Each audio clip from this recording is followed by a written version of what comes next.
많은 분들이 관절을 자동차 타이어처럼 생각합니다. 많이 쓸수록 닳아 없어진다고 말이죠. 이런 생각은 우리가 움직이는 모든 것을 위험하게 여기게 해서 조심스럽게 행동하게 만듭니다. 하지만 만약 관절이 사용하면 할수록 닳는 것이 전부라면 마라톤 선수나 역도 선수들은 젊은 나이에 몸이 망가져야 할 겁니다. 하지만 그들 중 많은 이들이 활동적이고 통증 없이 지내고 있죠.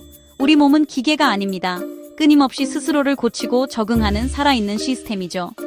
연골을 포함한 우리 몸의 조직들은 항상 새롭게 태어나고 있습니다.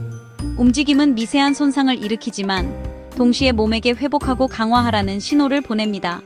진정한 질문은 우리가 관절을 얼마나 많이 사용하느냐가 아니라 우리 몸이 얼마나 잘 회복하느냐입니다. 우리는 단순히 마모되는 것에만 집중할 것이 아니라 회복력, 즉 우리 몸의 회복 능력에 초점을 맞춰야 합니다.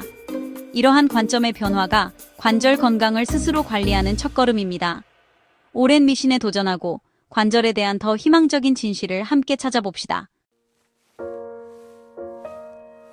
무릎 통증으로 병원에 갔는데 연골이 닳고 있으니 무릎을 너무 많이 쓰지 말라는 말을 들었다고 상상해보세요. 이런 조언은 종종 사람들에게 두려움을 심어주어 좋아하는 활동을 그만두게 합니다. 하지만 우리가 움직임을 멈추면 우리 몸은 관절에 회복 신호를 보내지 않게 됩니다. 근육은 약해지고 혈액순환은 나빠지며 연골은 영양분을 덜 받게 되죠. 아이러니하게도 쉬면서 관절을 아끼려 하는 것이 오히려 관절을 더 약하게 하고 통증을 악화시킬 수 있습니다. 저는 수년간 움직임을 피하다가 오히려 상태가 더 나빠진 환자들을 많이 봅니다. 정말 안타까운 사실은 활동 부족이 더 큰 통증과 기능 저하로 이어진다는 것입니다. 움직임을 두려워하기보다는 더 현명하고 관절에 도움이 되는 활동에 집중해야 합니다. 건강한 관절로 가는 길은 가만히 있는 것이 아니라 우리 몸의 회복 능력을 키우는 것입니다. 이제 우리 스스로를 다시 교육하고 자신감 있게 움직여 봅시다. 프로 운동 선수들을 생각해 보세요. 축구 선수나 역도 선수들은 관절에 엄청난 스트레스를 줍니다. 만약 마모가 전부라면 그들은 젊은 나이에 몸이 망가져야 하지만 많은 이들이 수십 년간 활발하게 활동합니다. 그 비밀은 바로 회복력에 있습니다. 그들의 몸은 스트레스에 적응하고 회복합니다. 훈련은 휴식, 영양, 그리고 회복과 균형을 이루며 관절을 약하게 만드는 것이 아니라 더 강하게 만듭니다. 이것이 바로 볼프의 법칙이 작용하는 방식입니다. 조직은 가해지는 부하에 적응합니다. 스트레스로 인한 미세 손상은 몸이 더 강한 조직을 재건하도록 촉발합니다. 운동선수들은 이 과정을 반복하며 앉아서 생활하는 사람들보다 훨씬 뛰어난 관절 회복력을 구축합니다.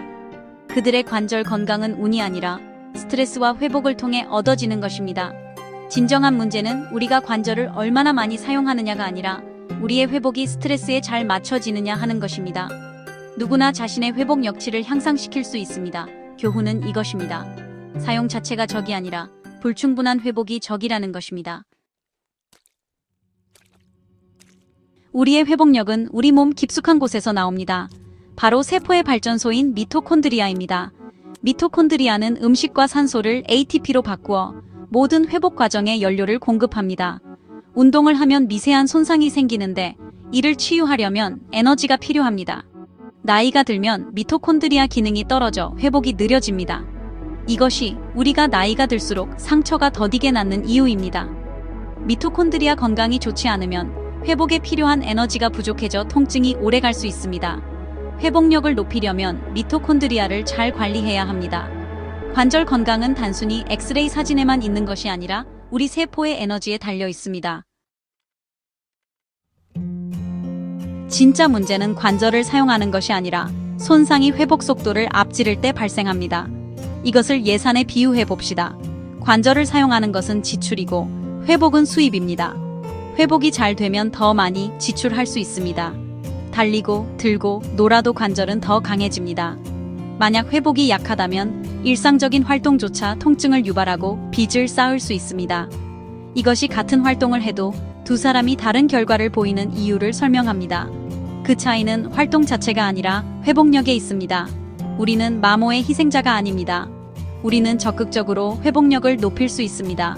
목표는 움직임을 멈추는 것이 아니라 우리 몸의 치유 능력을 키우는 것입니다. 두 분의 60대 어르신 박 씨와 김 씨를 비교해 봅시다. 두 분 모두 등산을 시작합니다. 박 씨는 활동적이고 잘 먹고 충분히 잠을 잡니다. 그의 회복력은 높습니다. 김 씨는 주로 앉아서 생활하고 식습관이 나쁘고 잠을 잘 자지 못합니다. 그의 회복력은 낮습니다. 등산 후 두 분 모두 몸살을 느끼지만 박 씨의 몸은 회복하고 적응하여 더 강해집니다. 김 씨의 몸은 따라가지 못하고 손상이 쌓여 통증이 악화되며 결국 등산을 포기합니다. 등산이 문제가 아니었습니다. 차이는 그들의 회복력이었습니다. 박 씨는 더 강해지고 김 씨는 통증이 심해집니다. 하지만 김 씨에게도 희망이 없는 것은 아닙니다. 그는 자신의 회복력을 향상시킬 수 있습니다. 핵심은 활동을 피하는 것이 아니라 회복할 수 있는 능력을 키우는 것입니다. 올바른 생활 방식의 변화를 통해 누구든지 통증에서 벗어나 강해질 수 있습니다. 당신의 운명은 관절에 의해 결정되는 것이 아니라 당신의 회복 습관에 의해 결정됩니다. 당신의 관절 이야기는 당신의 회복력 이야기입니다. 당신은 그것을 바꿀 수 있습니다. 회복력은 고정된 것이 아닙니다. 어떤 나이든 향상시킬 수 있습니다. 적절한 운동부터 시작하세요. 걷기, 수영, 자전거 타기 같은 저충격 활동은 관절에 과부하를 주지 않으면서 회복 신호를 보냅니다. 영양도 중요합니다. 통곡물, 다채로운 과일과 채소, 양질의 단백질, 그리고 건강한 지방은 조직 회복을 돕고 염증을 줄여줍니다. 가공식품과 과도한 설탕은 피하세요. 그것들은 회복을 방해합니다. 수면은 필수적입니다. 몸이 회복할 시간을 가질 수 있도록 7~8시간 정도를 목표로 하세요. 만성 스트레스는 회복을 해칩니다. 명상, 취미생활 또는 자연 속에서 시간을 보내며 스트레스를 관리하세요. 이 4가지 습관, 즉 운동, 영양, 수면, 그리고 스트레스 관리는 함께 작용하여 회복력을 키웁니다. 당신이 하는 모든 선택은 관절을 강하게 만들 수도 약하게 만들 수도 있습니다. 당신은 몸의 치유 능력을 변화시킬 힘을 가지고 있습니다. 이 습관들을 당신의 기초로 삼으세요. 더 강한 관절은 매일의 결정에서 시작됩니다. 당신의 몸은 재건될 준비가 되어 있습니다. 그 기회를 주세요. 생활 습관이 기본이지만 현대의학은 특히 통증이 있거나 손상된 관절의 회복을 돕는 데 기여할 수 있습니다. PRP 주사와 같은 재생치료는 자신의 혈소판을 사용하여 회복 신호를 증폭시킵니다. 글루코사민, 콘드로이틴, 콜라겐, 코큐텐, 오메가3와 같은 보충제는 관절 및 미토콘드리아 건강을 지원할 수 있습니다. 자신에게 무엇이 적합한지 의료 전문가와 상담해보세요. 물리치료는 매우 중요합니다. 물리치료사는 움직임을 평가하고 불균형을 교정하며 관절을 강화하기 위한 맞춤형 프로그램을 설계합니다. 의학적 치료는 건강한 습관과 결합될 때 가장 효과적입니다. 그것들은 마법의 총알이 아니지만 회복을 앞당길 수 있습니다. 치료를 생활 습관 변화의 대체제로 사용하는 것이 아니라 치유의 균형을 맞추는 데 활용하세요. 의학과 생활 습관이 함께할 때 관절 회복을 위한 최상의 환경이 만들어집니다. 목표는 장기적인 치유와 자신감 있는 움직임으로 돌아가는 것입니다. 관절이 사용하면 닳는다는 미신은 사실이 아닙니다. 진짜 문제는 치유에 실패하는 것입니다. 운동선수들은 강력한 회복력을 통해 관절이 스트레스 속에서도 잘 지낼 수 있다는 것을 증명합니다. 미토콘드리아는 이러한 회복력에 연료를 공급하여 어떤 나이에도 회복이 가능하게 합니다. 통증은 너무 많이 사용해서 오는 것이 아니라 불충분한 회복에서 비롯됩니다. 우리에게 유리하게 균형을 맞추기 위해 운동, 영양, 수면, 의료적 지원과 같은 조치들을 취할 수 있습니다. 움직임을 두려워하지 마세요. 몸의 치유력을 믿고 지원하세요. 당신의 관절은 부담이 아니라 재건될 준비가 되어 있습니다. 몸의 회복력을 받아들이고 자신감 있게 움직이세요.